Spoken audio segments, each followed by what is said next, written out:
Hello' guys, জিকে model Assam YouTube চেনেলে আপোনালোকক সকলোকে স্বাগতম জনাইছোঁ। আগন্তুক অসমত হ'বলগীয়া DLED এণ্ট্ৰেন্স বা পেট পৰীক্ষাৰ্থীসকলৰ বাবে ভাষা শিক্ষণ অৰ্থাৎ লেংগুৱেজৰ পৰা কিছুমান গুৰুত্বপূৰ্ণ MCQ প্ৰশ্নসমূহ খুবেই গুৰুত্বপূৰ্ণ হয়।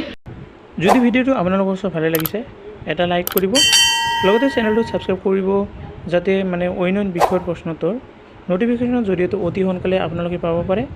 এতিয়া হওক আমি মেইন ভিডিঅ' যাওঁ। আজিৰ প্ৰথমটো প্ৰশ্ন, মাতৃভাষা আৰু মাতৃদুগ্ধ সমতুল্য এই অভিমত কাৰ?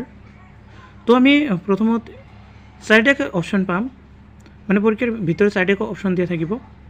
গতিকে ইয়াৰ সঠিক উত্তৰ যিটো হয় সেইটোৱে আপোনালোকে গোল কৰিব লাগিব। তো ইয়াত চাৰিটা অপশ্যন আছে, চাওক। প্ৰথমটো আছে সৰ্বপল্লী ৰাধাকৃষ্ণন, খ ৰবীন্দ্ৰনাথ ঠাকুৰ, গ মহাত্মা গান্ধী, চি ঈশ্বৰচন্দ্ৰ বিদ্যাসাগৰ। তো ইয়াৰ সঠিক উত্তৰটো হ'ব অপশ্যন নম্বৰ গ, মহাত্মা গান্ধীয়ে কৈছিল মাতৃভাষা আৰু মাতৃদুগ্ধ সমতুল্য। 2 নম্বৰ প্ৰশ্নত কৈছে অসমত অসমীয়া ভাষা এলাগী হৈ পৰিছিল ইংৰাজসকলে অসমত ৰাজত্ব কৰাৰ সময়ত কিয় কোনে অসমীয়া ভাষাক এলাগী কৰিছিল? এই বাক্যটো কোনে কৈছিল? কেৰাণী মহৰীসকলে কৰিছিল, বা মিছনাৰীসকলে কৰিছিল, ব্ৰিটিছ শাসকসকলে কৰিছিল নে স্কুলবোৰে? তো ইয়াৰ সঠিক উত্তৰ হ'ব অপশ্যন নম্বৰ ক, কেৰাণী বা মহৰীসকলে। 3 নম্বৰ প্ৰশ্ন, কি সাহিত্যৰ অধ্যয়নৰ ফলত অনুভূতি, কচি আদি সঠিক কাম দিয়ে?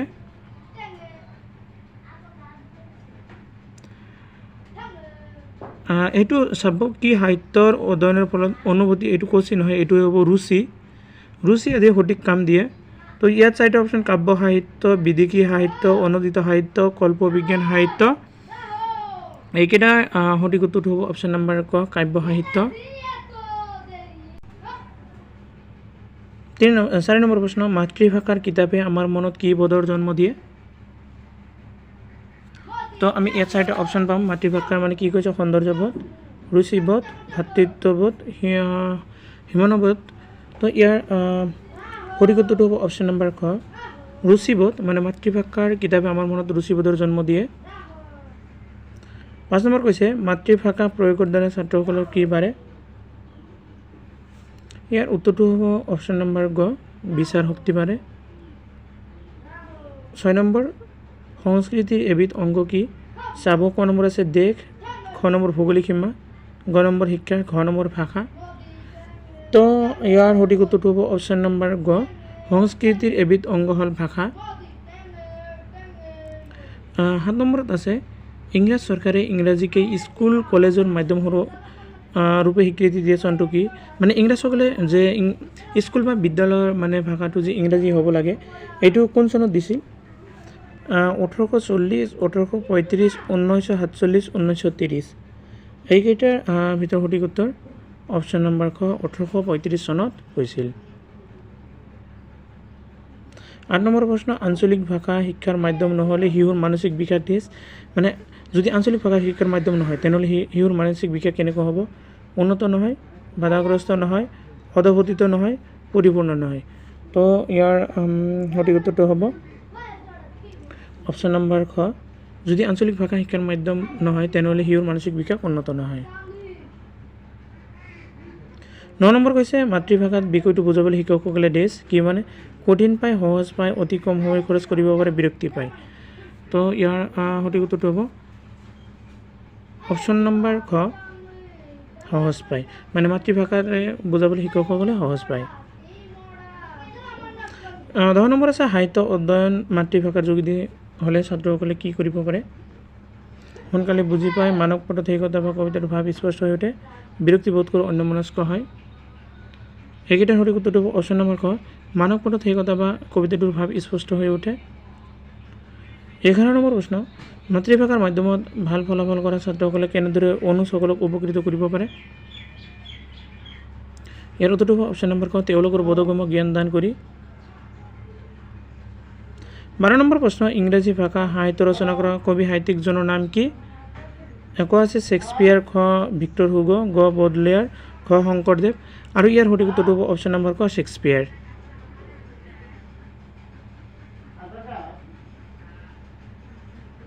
13 নম্বৰত আছে, তলৰ কোনটো অশুদ্ধ মানে মানুহে সাধাৰণতে দেশ কৰিব পাৰে মানে কি কৰিব পাৰে মাতৃভাষাত কথা পাতে মাতৃভাষাত চিন্তা কৰে মাতৃভাষাত সামাজিক সম্পৰ্ক ৰক্ষা কৰে মাতৃভাষাত কেৱল আনুষ্ঠানিক শিক্ষা গ্ৰহণ কৰে তো ইয়াৰ সঠিক উত্তৰটো হ'ব চাব অপশ্যন নম্বৰ খ মাতৃভাষাত কেৱল আনুষ্ঠানিক শিক্ষা গ্ৰহণ কৰে মিছা কথা এইটো আনুষ্ঠানিক শিক্ষা মানে যিকোনো ধৰণৰ ভাষাৰে আনুষ্ঠানিক শিক্ষা গ্ৰহণ কৰিব পৰা যায় 14 নম্বৰত আছে তলৰ কোনটো মাতৃভাষা শিক্ষণৰ উদ্দেশ্য নহয় ইয়াত মানে চাৰিটা অপশ্যন আছে চাব এইকেইটাৰ মানে কোনটো মাতৃভাষা শিক্ষণৰ উদ্দেশ্য নহয় ক নম্বৰ আছে মাতৃভাষাৰ প্ৰতি ছাত্ৰ ছাত্ৰীৰ আগ্ৰহ বঢ়োৱা কবি সাহিত্যিকসকলৰ লগত পৰিচয় কৰাই দিয়া মৌলিক চিন্তাধাৰা আৰু কল্পনা শক্তিৰ উৎকৰ্ষ সাধন কৰা ঘ নম্বৰ আনুভূমিক ভাল পাবলৈ শিক্ষা তো ইয়াৰ সঠিক উত্তৰটো পাব অপশ্যন নম্বৰ ঘ মাতৃভূমিক ভাল পাবলৈ শিকোৱা এইটো মাতৃভাষা শিক্ষণৰ উদ্দেশ্য নহয়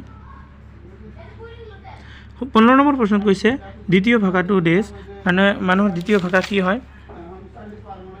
জন্ম হতে পোৱা ভাষা মাতৃৰ কথিত ভাষা মাতৃভাষা নহয় মাতৃৰ লিখিত ভাষা ইয়াৰ সঠিক উত্তৰটো হ'ব অপশ্যন নম্বৰ গ মাতৃভাষা নহয় দ্বিতীয় ভাষাটো কোনো মাতৃভাষা নহয় দ্বিতীয় ভাষাটো মানে মাতৃভাষাৰ উপৰি আৰু বেলেগ যদি কোনোবাই কোনো ভাষা জানে সেইটোক দ্বিতীয় ভাষা বুলি জনা যায়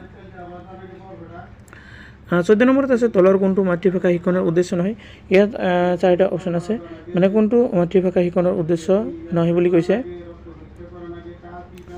মাতৃভাষাৰ প্ৰতি ছাত্ৰ ছাত্ৰীৰ আগ্ৰহ বঢ়োৱা কবি সাহিত্যিকসকলৰ লগত পৰিচয় কৰাই দিয়া মৌলিক চিন্তাধাৰা কল্পনা শক্তিৰ উৎকৰ্ষ সাধন কৰা মাতৃভূমিক ভাল পাবলৈ শিকোৱা এইটো মানে পিছুৱাই যোৱা হৈছে এইটো কুৱেশ্যন হ'ব এবাৰ 15 নম্বৰ এবাৰ 16 নম্বৰটো চোৱা মানুহৰ জীৱনৰ প্ৰথম আৰু গুৰুত্বপূৰ্ণ ভাষাটো হ'ল দেশ এইটো অপশ্যন নম্বৰ ক মাতৃভাষা মানুহৰ জীৱনৰ প্ৰথম আৰু গুৰুত্বপূৰ্ণ ভাষাটো হ'ল মাতৃভাষা 17 নম্বৰ প্ৰশ্ন কৈছে বিজ্ঞানে দেশ মানে বিজ্ঞানে কি কৰে ভাষা এটাৰ উৎস অস্তিত্ব আৰু জনপ্ৰিয়তাৰ কথা জনায় খ নম্বৰত কৈছে কোনো দেশৰ সামগ্ৰিক জ্ঞান প্ৰদান কৰা কাৰিকৰী জ্ঞানৰ দক্ষতা বঢ়ায় মানুহৰ চিন্তা ৰুচিবোধ জন্মায় ইয়াৰ সঠিক উত্তৰটো হ'ব অপশ্যন নম্বৰ ক বিজ্ঞানে মানুহৰ কাৰিকৰী জ্ঞান দক্ষতা বঢ়ায়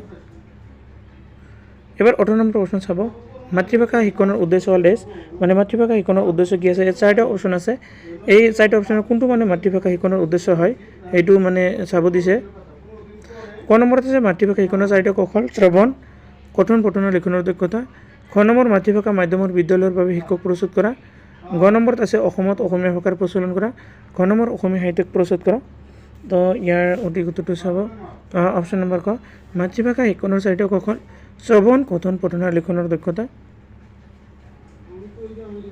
19 নম্বৰ কৈছে গদ্য শিক্ষণৰ মূল উদ্দেশ্য হৈছে দেশ মানে গদ্য শিক্ষণৰ মূল উদ্দেশ্য কি ক নম্বৰত আছে ছাত্ৰ ছাত্ৰীৰ ভাষা জ্ঞান বৃদ্ধি কৰা খ নম্বৰ কথা কোৱাৰ সুৰ আয়ত্ত কৰা গ নম্বৰ বিভিন্ন লেখকৰ সৈতে পৰিচয় হোৱা ঘ নম্বৰ জ্যোতি বিৰাম চিনৰ ব্যৱহাৰ দক্ষতা লাভ কৰা তো ইয়াৰ সঠিক উত্তৰটো হ'ব অপশ্যন নম্বৰ গ গদ্য শিক্ষণৰ মূল উদ্দেশ্য হ'ল ছাত্ৰ ছাত্ৰীৰ ভাষা জ্ঞান বৃদ্ধি কৰা 20 নম্বৰ প্ৰশ্ন মাতৃভাষাৰ মাধ্যমত শিক্ষা গ্ৰহণ কৰাৰ প্ৰধান সুবিধা হ'ল দেশ মানে মাতৃভাষাৰ মাধ্যমত যদি শিক্ষা লাভ কৰা হয় ইয়াৰ প্ৰধান সুবিধা কি হ'ব ইয়াত চাৰিটা অপশ্যন আছে চাব নিজৰ মৌলিক আৰু স্বাধীন চিন্তাৰ অভিব্যক্তি প্ৰকাশ কৰিব পাৰে সহ শিক্ষাৰ্থীৰ সৈতে সম্পৰ্ক ৰক্ষা কৰিব পাৰে গ নম্বৰ পাঠ্যক্ৰম সহজে আয়ত্ত কৰিব পাৰে অসমীয়া ভাষাৰ কিতাপ পত্ৰ সহজে পঢ়িব পাৰে তো ইয়াৰ সঠিক উত্তৰটো হ'ব অপশ্যন নম্বৰ গ পাঠ্যক্ৰম সহজে আয়ত্ত কৰিব পাৰে মাতৃভাষাৰ মাধ্যমেৰে যদি শিক্ষা লাভ কৰা হয় 21 নম্বৰ প্ৰশ্ন আৰ্য ভাষাৰ প্ৰসাৰত গুৰুত্ব দিয়া অসুৰ ৰাজাজন কোন আছিল ইয়াৰ উত্তৰটো অপশ্যন নম্বৰ ক নৰকাসুৰ হ'ল আৰ্য ভাষা প্ৰসাৰত গুৰুত্ব দিয়া প্ৰথম অসুৰ ৰাজা 22 নম্বৰ প্ৰশ্ন অসমত ব্ৰাহ্মণসকল প্ৰতিষ্ঠা কৰা ৰাজাজন কোন আছিল মানে ব্ৰাহ্মণসকলে কোনে প্ৰতিষ্ঠা কৰিছিল ভাস্কৰ বৰ্মন ধৰ্মপাল নৰকাসুৰ চক্ৰধ্বজ সিং ইয়াৰ উত্তৰ অপশ্যন নম্বৰ ক নৰকাসুৰ 23 নম্বৰত আছে ভাৰতীয় আৰ্য ভাষাৰ স্তৰ কেইটা ক 2টা খ 4টা গ 3টা আৰু ঘ 5টা ইয়াৰ উত্তৰ অপশ্যন নম্বৰ গ 3টা আৰ্য ভাষাৰ মানে স্তৰ হ'ল 3টা 24 নম্বৰত আছে ভাৰতীয় আৰ্য ভাষাৰ এটা উদাহৰণৰ লিষ্ট মানে ভাৰতীয় আৰ্য ভাষাৰ উদাহৰণ কি হয় তিব্বত বৰ্মী ভাষা নেপালী ভাষা পালি ভাষা আৰু বাংলা ভাষা তো ইয়াৰ সঠিক উত্তৰ অপশ্যন নম্বৰ গ পালি ভাষা মানে মধ্য ভাৰতীয় আৰ্য ভাষাৰ এটা উদাহৰণ হ'ল পালি ভাষা 25 নম্বৰ প্ৰশ্ন প্ৰাচীন আৰ্য ভাষাৰ দুটা উদাহৰণৰ লিষ্ট মানে প্ৰাচীনৰ আৰ্য ভাষাৰ দুটা উদাহৰণ লিখিব দিছে ইয়াৰে অপশ্যন নম্বৰ ক'ত হ'ব সঠিক উত্তৰ বৈদিক ভাষা আৰু সংস্কৃত ভাষা 26 নম্বৰত আছে প্ৰাকৃত ভাষাৰ স্তৰ কেইটা? ক নম্বৰ আছে 3টা, খ নম্বৰ 4টা, গ 2টা আৰু ঘ আছে 5টা। ইয়াৰ সঠিক উত্তৰ অপশ্যন নম্বৰ ক 3টা। প্ৰাকৃত ভাষাৰ স্তৰ হ'ল 3টা। 27 নম্বৰ প্ৰশ্ন, আদি প্ৰাকৃত নিদৰ্শন ক'ত পোৱা যায়? অশোকৰ শিলালিপিত, মৃচ্ছকটিকা নাটকত, অংকীয়া নাটত, ঘ নম্বৰ অৱহটত। তো ইয়াৰ সঠিক উত্তৰটো হ'ব অপশ্যন নম্বৰ ক, অশোকৰ শিলালিপিত আদি প্ৰাকৃত নিদৰ্শন পোৱা যায়। 28 নম্বৰ প্ৰশ্ন, সহজীয়া বৈদ্যাচাৰ্যসকলৰ গীতবিলাকক কি বুলি জনা যায়? ইয়াৰ উত্তৰটো হ'ব অপশ্যন নম্বৰ ক, চৰ্যপদ। তাৰপিছত 29 নম্বৰ প্ৰশ্ন, প্ৰাকৃতৰ আঞ্চলিক ৰূপ কেইটা? ইয়াৰ অপশ্যন নম্বৰ ক 4টা, মানে প্ৰাকৃতিক আঞ্চলিক ৰূপ হ'ল 4টা। আজিৰ একেবাৰে শেষৰ প্ৰশ্ন, অসমীয়া ভাষাৰ প্ৰাচীনত্বৰ বিষয়ে উল্লেখ কৰা বিদেশী পৰিব্ৰাজকজনৰ নাম কি? তো আপোনালোকলৈ অনুৰোধ, যদি আপুনি চেনেলটো নতুন হৈ থাকে প্লিজ এটা ছাবস্ক্ৰাইব কৰি দিব আৰু ভিডিঅ'টো অৱশ্যই মানে ভাল লাগিলে লাইক কৰি দিব। তো আজিৰ এইটো প্ৰশ্নৰ উত্তৰটো হ'ব অপশ্যন নম্বৰ খ, হিউৱেন চাং। আৰু আজিৰ ভিডিঅ'খিনিলৈকে, ভিডিঅ'টো আপোনালোকে চোৱাৰ বাবে আপোনালোক সকলোকে ধন্যবাদ জনাইছোঁ।